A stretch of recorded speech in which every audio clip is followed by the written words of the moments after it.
Nos encontramos aquí en el Monte de los Olivos y me voy a hacer a un ladito para que observen este panorama, este paisaje extraordinario donde se escenificó lo que vamos a estudiar a continuación en el capítulo 8. Dice en el capítulo 8, versículo 1, y Yeshua se fue al Monte de los Olivos y por la mañana volvió al templo y todo el pueblo vino a él y sentado él les enseñaba. Así que vino aquí al Monte de los Olivos, cuando vino a la mañana entró al templo, así que me voy a hacer un ladito. Y bueno, perdón que ya no esté el templo, tristemente, justamente ahorita platicaba aquí con estos estudiantes, bueno, ¿qué pasó con todas esas palabras que dijo? Parecería que perdió su tiempo. Bueno, ¿por qué fue destruido el templo? ¿Por qué fue destruido el templo? Bueno, la razón por la que fue destruido el templo es por la razón que actualmente en las bodas judías se rompe una copa de cristal. Al terminar cada ceremonia de boda se rompe una copa de cristal, se recuerda a Jerusalén y se dice Mazel Tov, ¿no? Entonces, ¿por qué fue destruido el templo? Dicen los rabinos que el templo, el primer templo que fue destruido por los babilonios, fue destruido por idolatría, por violencia, cosas terribles que estaban sucediendo en tiempos del imperio de Babilonia antes de que llegaran a destruir el templo.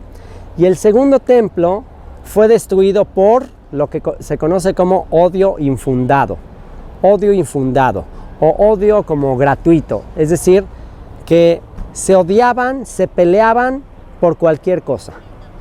Se odiaban, se juzgaban, se criticaban, se la pasaban criticándose, se la pasaban juzgándose, se la pasaban compitiendo. Había diferentes sectas, cada quien buscando tener la verdad. Estaban los celotes, estaban los saduceos, los fariseos, los esenios, los sicarios, en fin, había diferentes sectas que todos decían tener la verdad, todos decían ser hijos de Dios, todos decían ser discípulos, etc. Y todos peleándose unos con otros. Hasta que Dios dijo, ya estoy harto, ya me tienen hartas sus ofrendas, sus sacrificios, ya no me traigan más vana ofrenda. Estoy hastiado de sus ofrendas. ¿Por qué? Porque dice, veo violencia en la tierra, veo impiedad, peleas unos con otros, pero eso sí, muy dándose, como decimos actualmente, mucho golpe de pecho, mientras todo el mundo peleándose. Dice, ¿de qué me sirven sus ofrendas? ¿De qué me sirve que me traigan aquí toros engordados? ¿De qué me sirve si entre ustedes hay pura violencia? Ya estoy cansado, ya no más. Y por eso decreta a través de sus profetas la destrucción de todo esto, la destrucción de la vasija de barro. Y le dijo a Jeremías, voy a destruir esta vasija y la voy a volver a hacer. Voy a empezar otra vez de nuevo. Voy a tener que levantar, si analizamos el mensaje de los profetas, en esencia eso es, voy a levantar un modelo de lo que yo espero de cada uno de mis hijos. Les voy a dar un ejemplo de cómo yo quisiera que fueran todos mis hijos. Voy a levantar un primogénito para que todos sean como él. Y si todos mis hijos logran ser como él, ya, estoy feliz. Se cumplió mi propósito, porque todo el mundo se la pasa peleando. Entonces, les voy a dar el modelo, el clímax de lo que yo espero de cada uno de mis hijos. Un hijo en el cual yo me deleito, un hijo en el cual yo tengo toda mi complacencia. Y ese hijo se manifestó a este mundo. Vimos su gloria como del unigénito del Padre, el primogénito de toda la creación, y vino aquí al Monte de los Olivos. Es lo que estamos viendo actualmente. Y entró a ese templo, pero ¿qué vio en ese templo? Negocio, competencia, volteó las mesas de los cambistas, fue terrible. ¿Y qué terminó diciendo? Pues lo mismo que ya el Padre había dicho. ¿Ven estas rocas? ¿Ven este templo? ¿Lo ven? Pues no quedará aquí piedra sobre piedra. ¿Y qué estamos viendo? El cumplimiento de sus palabras. Ahí está. Ahora preguntémonos, 2000 años después, ¿ya las cosas cambiaron? Ya todos se aman como hermanitos, ya todos contentos. ¿Qué vemos aquí? A un horario el llamado al rezo de unos, a otro horario los rezos de otros. Se miran entre ellos todos según esto, adorando al creador del universo y todos odiándose. O sea, ya no hablemos de religiones diferentes. Religiones diferentes, musulmanes, cristianos, judíos, todos odiándose. Pero ya digamos, bueno, ok, lo justifico porque son religiones diferentes, se odian porque son de diferente religión, ok, lo podíamos justificar, ni así, pero lo podíamos justificar. Pero lo más terrible, lo más increíble de todo es que dentro de la misma religión, dentro de cada una de las mismas religiones, también compitiendo, discutiendo a ver quién tiene la razón, a ver quién está mejor. Qué terrible. Y bueno, pues ese contexto de lo que vemos ahora, toda esta división, todo esto de cada quien predicando su propia justicia, pues es aquí que nos va a servir de marco idóneo para escuchar al primogénito de toda creación, al hijo del que el Padre, el creador del universo, dijo: este es mi hijo amado en el cual tengo complacencia. ¿Te gustaría que el creador del universo diga de ti: este es mi hijo amado en el cual tengo complacencia? Estoy feliz con mi hijo. Estoy feliz, wow, mi hijo. Estoy orgulloso de mi hijo. ¿Te gustaría que diga eso de ti? Bueno, vamos a ver cómo, o sea, ¿por qué dijo eso de Yeshua? O sea, ¿qué hizo Yeshua? ¿Qué nos enseña el modelo de lo que tiene que ser todo ser humano? El modelo a quien tenemos que imitar. Vamos a ver lo que dijo aquí, en este lugar. Y dijo, Yeshua volvió al templo y todo el pueblo vino a él, y sentado él les enseñaba. Entonces los escribas y los fariseos le trajeron una mujer sorprendida en adulterio, justo lo que estamos hablando, juicio, condenación. Y poniéndole en medio le dijeron: maestro, esta mujer ha sido sorprendida en el acto mismo de adulterio, hay que juzgarla, hay que condenarla. Y en la ley nos mandó Moisés a apedrear a tales mujeres. ¿Tú pues qué dices?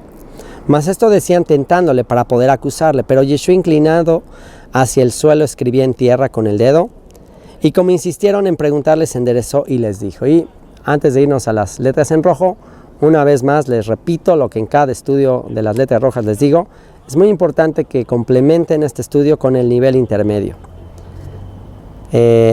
porque ahí analizamos muchas otras cosas de estos versículos muy interesantes, de qué podría haber sido lo que estaba escribiendo en el suelo, en la tierra. Hay muchas posibilidades, entonces eso lo comentamos allá. Hoy nos vamos a enfocar más en las letras rojas.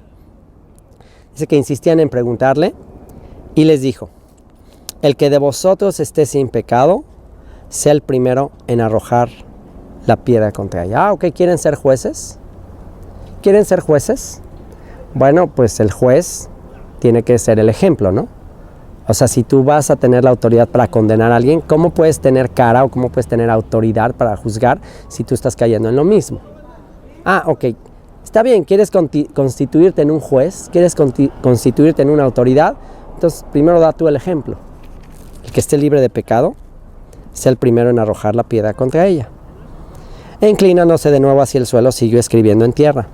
Pero ellos, al oír esto, acusados por su conciencia, salían uno a uno, comenzando desde los más viejos hasta los postreros. Y quedó solo Yeshua y la mujer que estaba en medio. ¿Por qué creen que quedó solo Yeshua?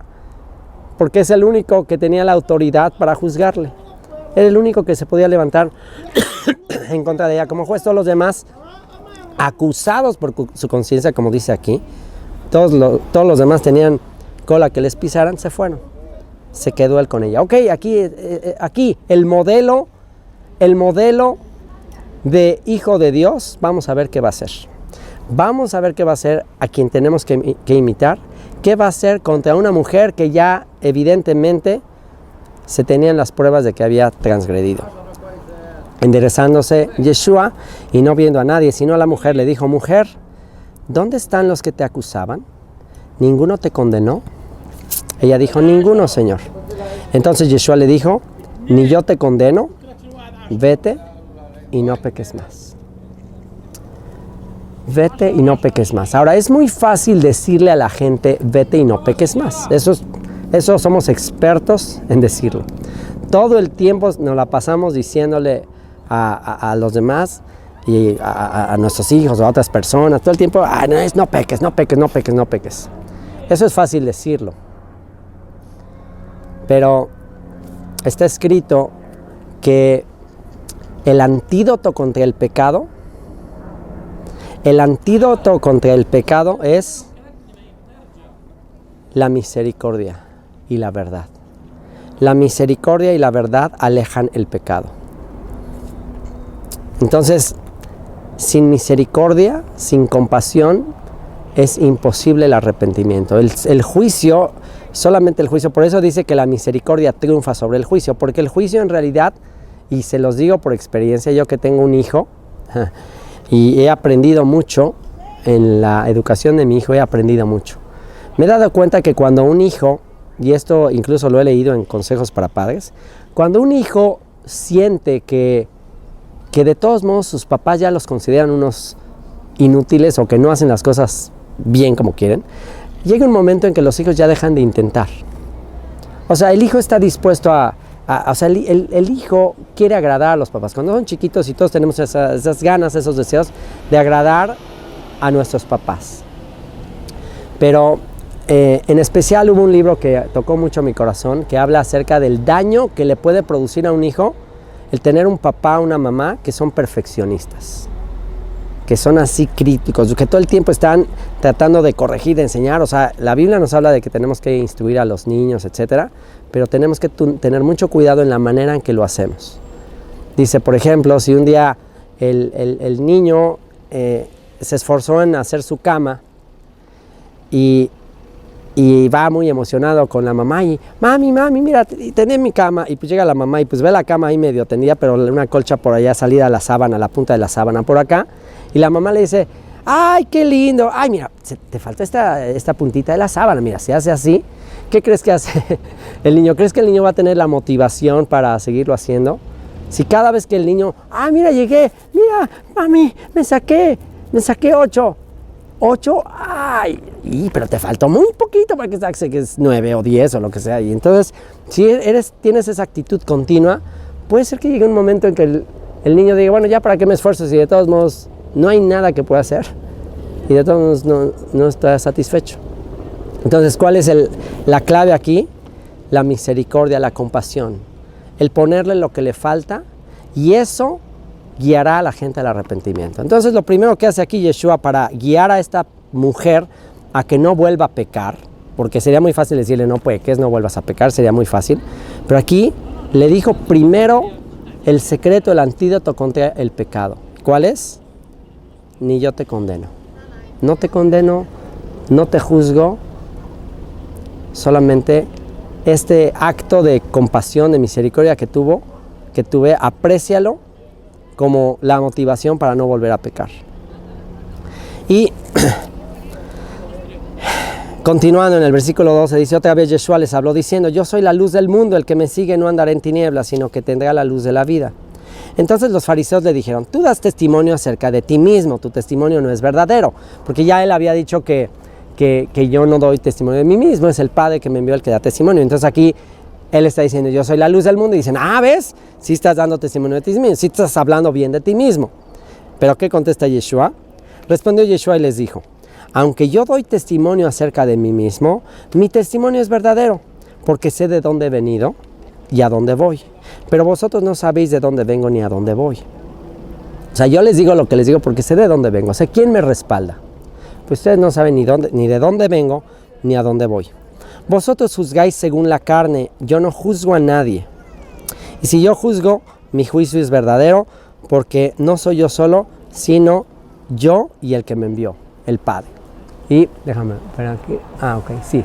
Perdón, estaba viendo si estaba el audio. Sí, está el audio. Y dice,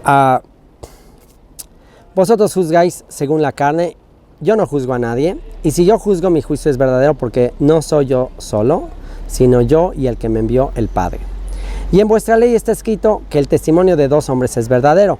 Yo soy el que doy testimonio de mí mismo, y el Padre que me envió da testimonio de mí. Ahí están 2 testigos, el Padre y el Hijo.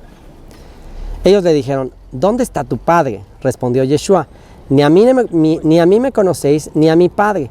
Si a mí me conocieseis, también a mi Padre conoceríais. Estas palabras habló Yeshua en el lugar de las ofrendas, enseñando en el templo, y nadie le prendió porque aún no había llegado su hora. O sea, todo esto lo estaba enseñando ahí en el templo. Y aquí Yeshua les dice, ni a mí me conocéis, ni a mi Padre. Si a mí me conocieseis, también a mi Padre conoceríais. O sea que la clave para conocer al Padre es conocer al Hijo. Si conoces al Hijo, vas a conocer al Padre. Otra vez les dijo Yeshua, yo me voy y me buscaréis, pero en vuestro pecado moriréis. A donde yo voy, vosotros no podéis venir. Decían entonces los judíos, ¿acaso se matará a sí mismo, que dice, a donde yo voy, vosotros no podéis venir? Y les dijo, vosotros sois de abajo, yo soy de arriba. Vosotros sois de este mundo, yo no soy de este mundo. Por eso os dije que moriréis en vuestros pecados, porque si no creéis que yo soy, en vuestros pecados moriréis. Entonces le dijeron, ¿tú quién eres? Entonces Yeshua les dijo, lo que desde el principio os he dicho. Muchas cosas tengo que decir y juzgar de vosotros, pero el que me envió es verdadero, y yo, lo que he oído de él, esto hablo al mundo. Pero no entendieron que les hablaba del Padre. Les dijo pues Yeshua, cuando hayáis levantado al Hijo del Hombre, entonces conoceréis que yo soy, y que nada hago por mí mismo, sino que según me enseñó el Padre, así hablo. Y aquí dice, ¿cuándo es que la gente va a reconocer que Él era quien dijo ser? Aquí dice cuándo. Cuando hayan levantado al Hijo del Hombre. Cuando hayan levantado al Hijo del Hombre, entonces conoceréis que yo soy. ¿Por qué será que dijo esto? ¿Por qué dijo, van a entender quién soy yo cuando me hayan levantado? Cuando está hablando de la cruz. Ahí van a conocer quién soy yo. Escuché un comentario un día que me llamó la atención de una psicóloga en España, que ella me comentó acerca de un estudio que hizo un psiquiatra acerca de Yeshua.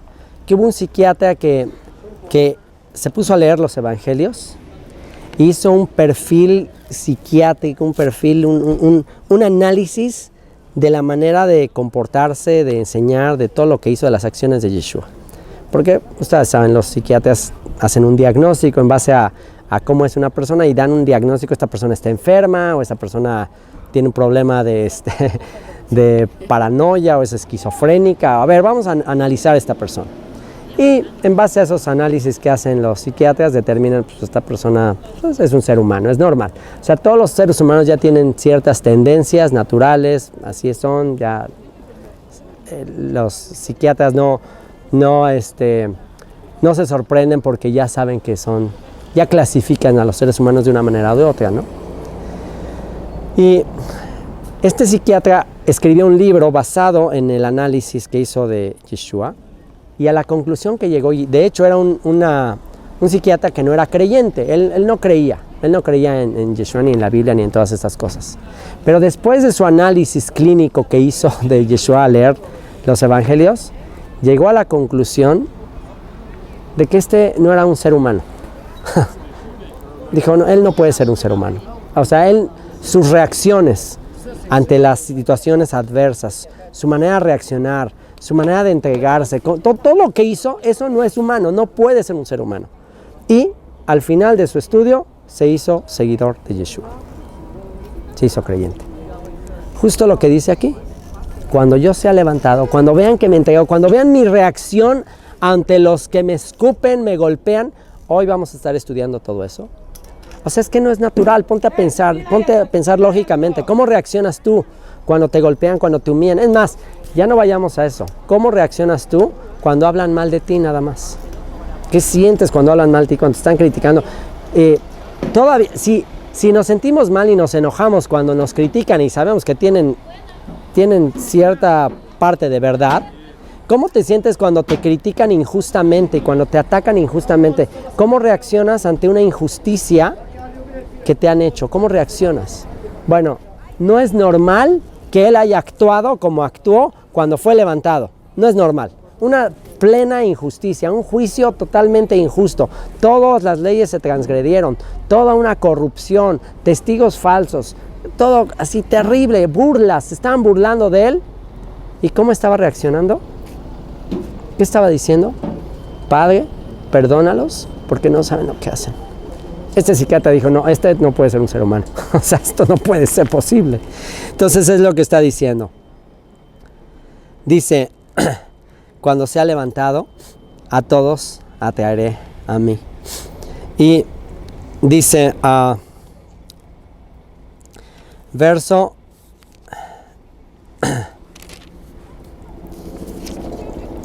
versículo, ¿dónde nos quedamos? Ok, verso 28. Cuando hayáis levantado al Hijo del Hombre, entonces conoceréis que yo soy y que nada hago por mí mismo, sino que según me enseñó el Padre, así hablo. Ahí van a entender que yo soy más allá de lo que cualquier ser humano puede ser. Porque el que me envió conmigo está, no me ha dejado solo el Padre, porque yo hago siempre lo que le agrada. Hablándole estas cosas, muchos creyeron en él. Dijo entonces Yeshua a los judíos que habían creído en él. Y wow, este es uno de los pasajes más conocidos, más famosos y más hermosos también. Dijo entonces Yeshua a los judíos que habían creído en él. Y aquí vemos que no nada más se trata de creer en él. Aquí le dice a los judíos que habían creído en él, si vosotros permaneciereis, si ustedes permanecen en mi palabra, seréis verdaderamente mis discípulos. Aquí está el secreto para ser discípulo de él. Él nos mandó a las naciones a ser discípulos. ¿Cómo sabemos si alguien es discípulo de él? Si permanece en su palabra. Con esto del movimiento de las raíces hebreas, hay muchos que se están desprendiendo de Yeshua. Están alejándose, están renunciando a Yeshua con tal de hacerse más judíos o con tal de adaptarse a la religión establecida, lo que sea. Muchos dicen, no, ya no soy su discípulo, ya él no es quien dijo ser.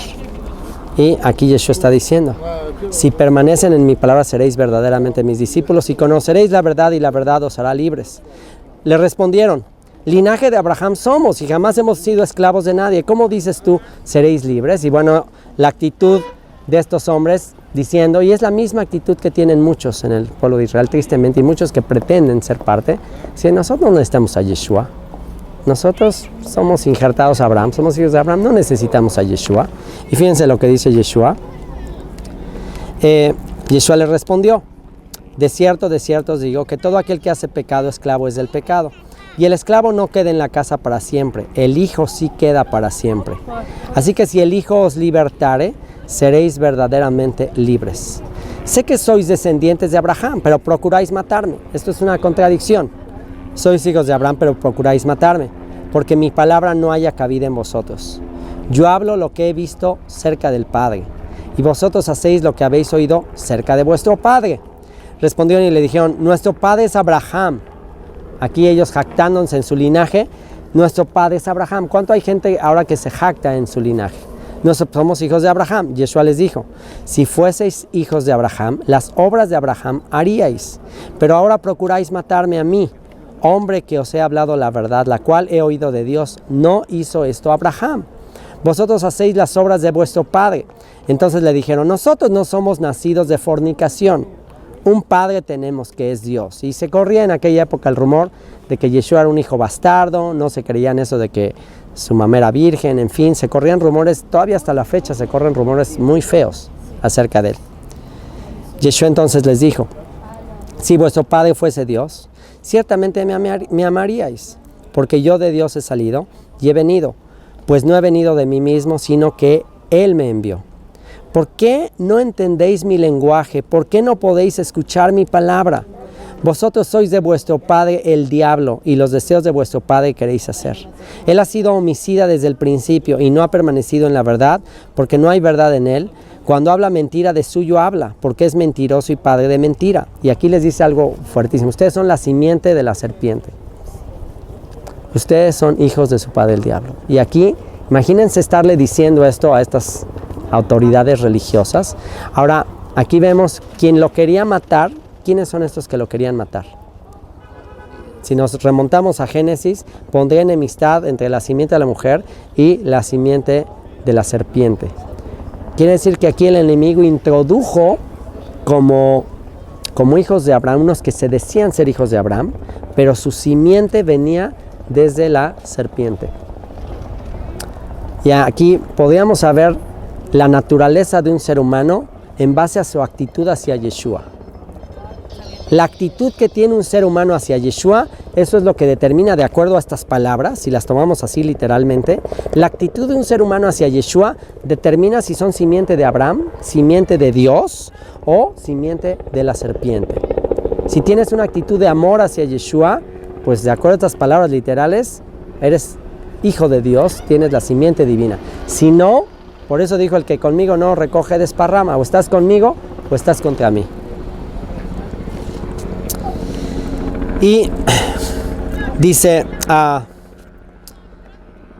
si vuestro Padre fuese Dios, ciertamente me amaríais, porque yo de Dios he salido y he venido. Pues no he venido de mí mismo, sino que Él me envió. ¿Por qué no entendéis mi lenguaje? ¿Por qué no podéis escuchar mi palabra? Vosotros sois de vuestro padre el diablo, y los deseos de vuestro padre queréis hacer. Él ha sido homicida desde el principio y no ha permanecido en la verdad, porque no hay verdad en él. Cuando habla mentira, de suyo habla, porque es mentiroso y padre de mentira. Y a mí, porque digo la verdad, no me creéis. ¿Quién de vosotros me redarguye de pecado? Pues si digo la verdad, ¿por qué vosotros no me creéis? O sea, ¿quién me redarguye? ¿Quién me convence? ¿Quién puede decir algo en contra de él? ¿Quién puede decir algo en contra de Yeshua? ¿Quién? El que es de Dios, las palabras de Dios oye. Por esto no las oís vosotros, porque no sois de Dios. ¿Sí? Aquí esto nos tiene que quitar la tristeza, el afán de que esta persona no quiere escuchar. Bueno, pues nuestra función es simplemente compartir, mostrar, y quien es de Dios va a escuchar. Quien no es de Dios no va a escuchar. Respondieron entonces los judíos y le dijeron: ¿no decimos bien nosotros que tú eres samaritano y que tienes demonio? Y lo acusaban de lo mismo que lo acusan actualmente. Ser samaritano, eres un extranjero, tú no tienes nada que ver con nosotros, estás endemoniado. Lo mismo que se habla en algunos círculos acerca de él. Respondió Yeshua: yo no tengo demonio, antes honro a mi Padre y vosotros me deshonráis. Pero yo no busco mi gloria, hay quien la busca y juzga. De cierto os digo, que el que guarda mi palabra nunca verá muerte. Entonces los judíos le dijeron: ahora conocemos que tienes demonio. Abraham murió y los profetas, y tú dices: el que guarda mi palabra nunca sufrirá muerte. ¿Eres tú acaso mayor que nuestro padre Abraham, el cual murió y los profetas murieron? ¿Quién te haces a ti mismo? Respondió Yeshua: si me glorifico a mí mismo, mi gloria nada es.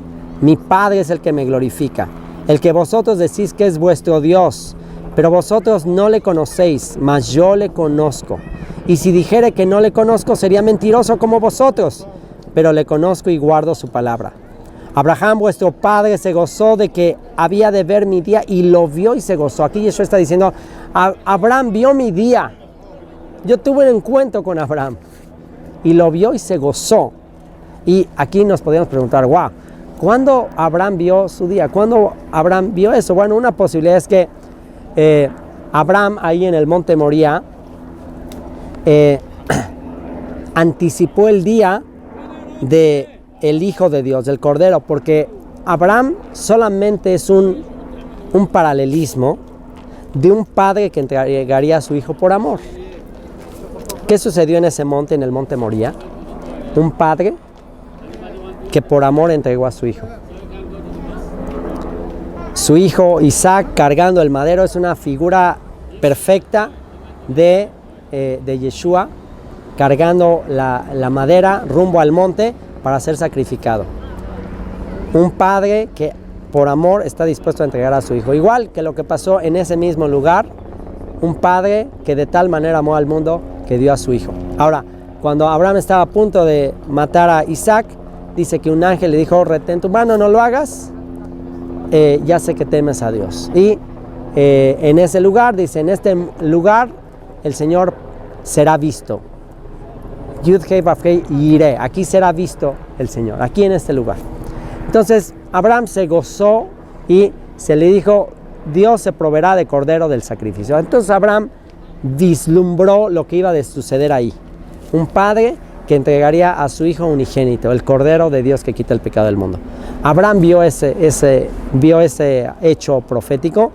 Esa es una posibilidad. Otra posibilidad es que Abraham recibió la visita de el ángel del Señor. Se menciona ahí en el libro de Génesis que que se presenta como, pues como Dios mismo. Incluso Abraham le honró y Abraham se refiere a él como que era el Eterno, como que era Dios.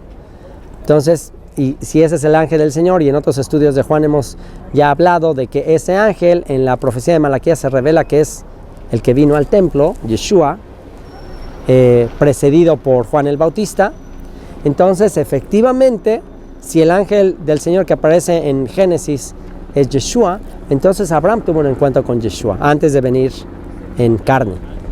Entonces aquí cuando ya Yeshua les dice esto a los judíos, ya se choquean y dice aquí en el versículo 58, Yeshua les dijo, de cierto os digo, antes que Abraham fuese, yo soy. Tomaron entonces piedras para arrojárselas, pero Yeshua se escondió y salió del templo y atravesando por en medio de ellos se fue. Y todo lo que hemos estado estudiando en este capítulo y a lo largo del Evangelio de Juan es Yeshua trasciende a Abraham. Yeshua va más atrás de Abraham. En este movimiento de las raíces hebreas, y quiero cerrar con esto que también expresé en el capítulo 5, si alguien no escuchó el capítulo 5 del paralítico de Betesda, les dejo de tarea que estudien también el paralítico de Betesda, ese capítulo, el capítulo 5, porque en el Evangelio de Juan trascendemos a un mensaje que yo mismo he estado predicando principalmente. El enfoque central del mensaje que yo he estado compartiendo en todos estos años es un mensaje que va de Génesis 12 en adelante. El centro del mensaje que yo he estado compartiendo es de Génesis 12 en adelante. La historia de una familia. El mensaje que más se ha dado a conocer, el hijo pródigo y todo, que nos habla de la conexión de todos los creyentes en Cristo, de todos los cristianos con Abraham. Y el estudio más popular que he hecho es el del hijo pródigo y el estudio de historia de una familia, primera parte y segunda parte. Es lo que más se ha difundido. Y en esos estudios lo único que muestro es la conexión de todos los cristianos, de todos los creyentes en Cristo con Abraham. No nada más a nivel espiritual, sino a nivel biológico.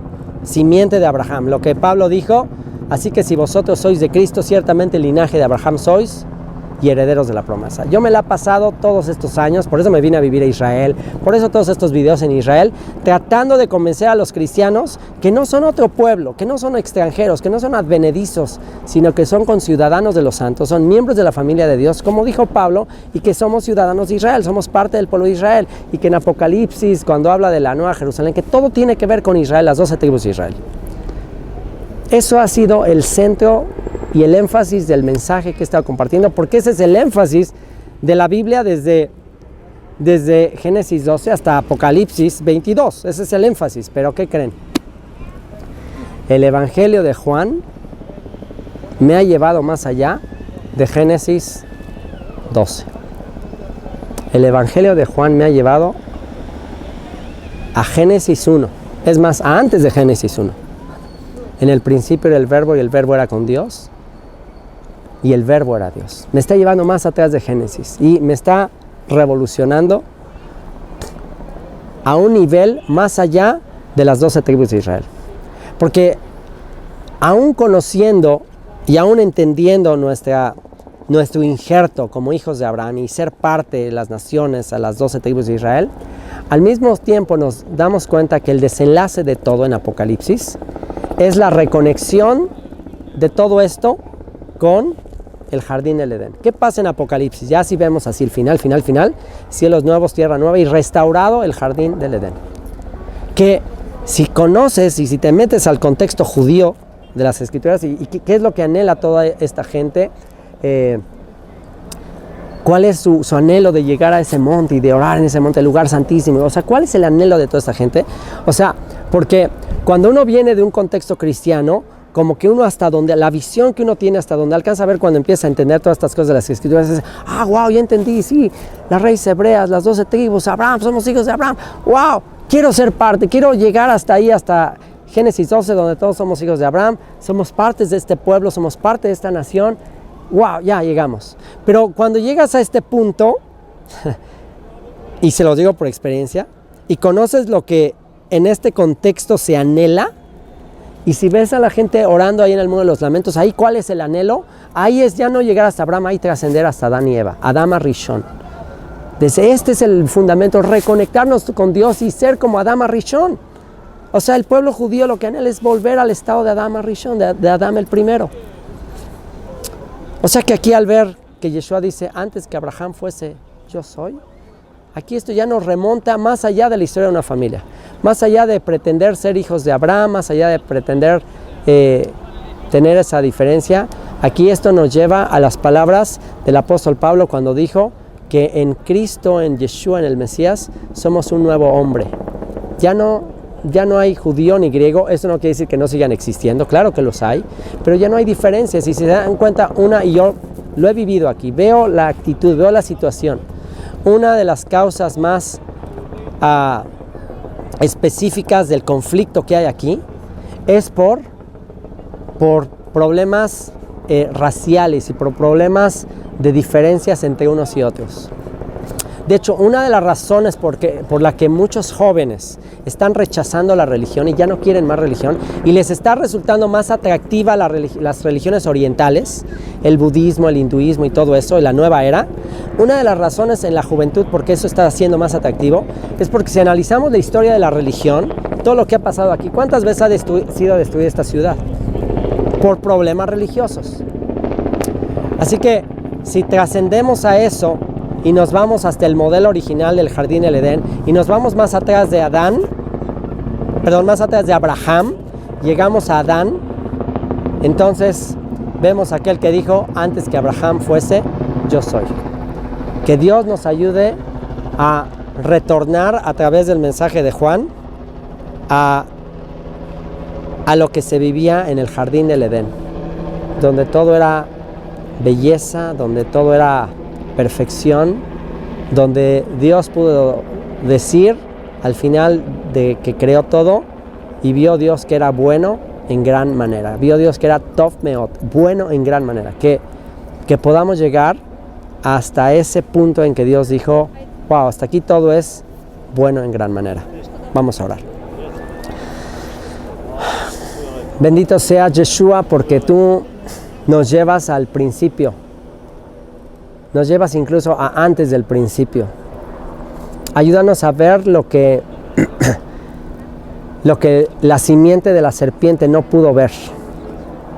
Ayúdanos a ver que tú eres antes de todas las cosas y todas las cosas en ti subsisten.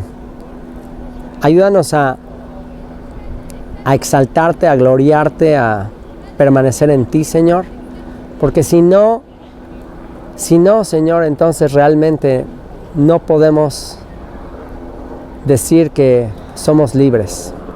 Entonces aún permaneceremos esclavizados a dogmas, a diferencias que nos separan los unos de los otros. Conoceremos la verdad y la verdad nos hará libres. Señor, eso anhelamos, conocer la verdad y la verdad nos hará libres. La verdad más pura que surgió en el jardín del Edén, lo más puro, donde no había corrupción aún. Llévanos ahí. Ayúdanos a trascender a Abraham. Ayúdanos a ir antes de Abraham. Ayúdanos a ir a ti y gloriarnos en ti, Yeshua. Bendito seas, Yeshua. Amén.